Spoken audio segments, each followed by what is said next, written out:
The top trade negotiator says the Trans-Pacific Partnership is not dead, despite the United States pulling out of the deal.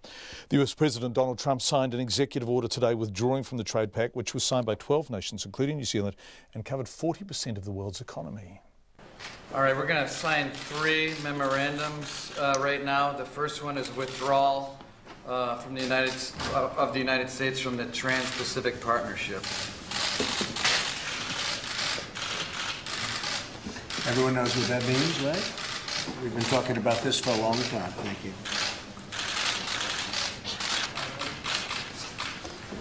Okay. Great thing for the American worker, what we just did. Donald Trump signing it with Mike Pence looking on. New Zealand's Special Agricultural Trade Envoy Mike Petersen told our reporter Sharon Brett Kelly the decision is a lost opportunity worth hundreds of millions of dollars, but it does not mean the end of trade with the US. We've lost an opportunity here. We haven't lost a market. We have seen growing trade into the USA in particular from New Zealand, and I expect that's going to continue to grow. But the opportunity for us here really is a lost opportunity to really integrate these economies further. But where to now for TPP? I mean, can you have TPP without the US? Well, you certainly can have TPP without the US, but that is going to depend very much upon the appetite from Japan to actually continue to make the commitments to the other 10 member countries. I think that there's certainly an opportunity for something to evolve out of TPP, and that may be without the US for now, but also with some provision for the US to join at a later stage.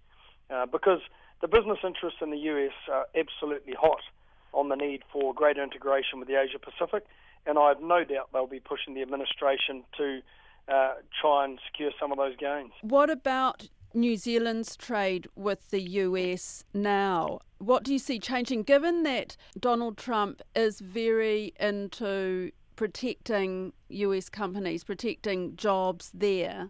I think the difficulty for New Zealand is that we're a small consumer market, so with only 4.6 million people, we're less attractive to the US than other countries. So you'll see today President Trump has come out and said that he would like to pursue bilateral agreements with the TPP member countries where they don't already have an agreement in place, and so that's a very good opportunity for New Zealand and a good signal for New Zealand. But you don't see New Zealand as a priority for the US? I don't see that we'll be one of the first in the queue.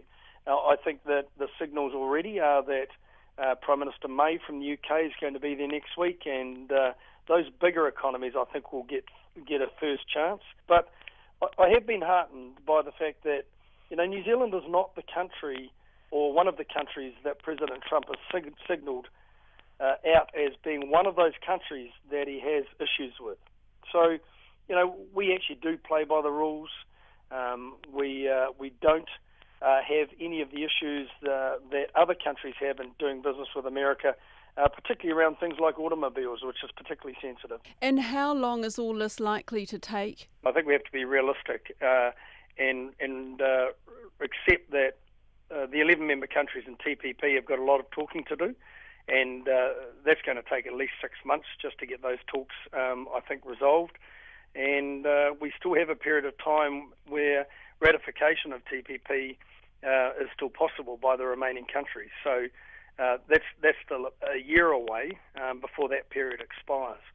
So then we need to look at talks between the US and maybe ourselves as a bilateral partner, and again, I don't think we'll be at the front of the queue for that, but those sort of talks, I think, will still take a period of time, probably a year or two.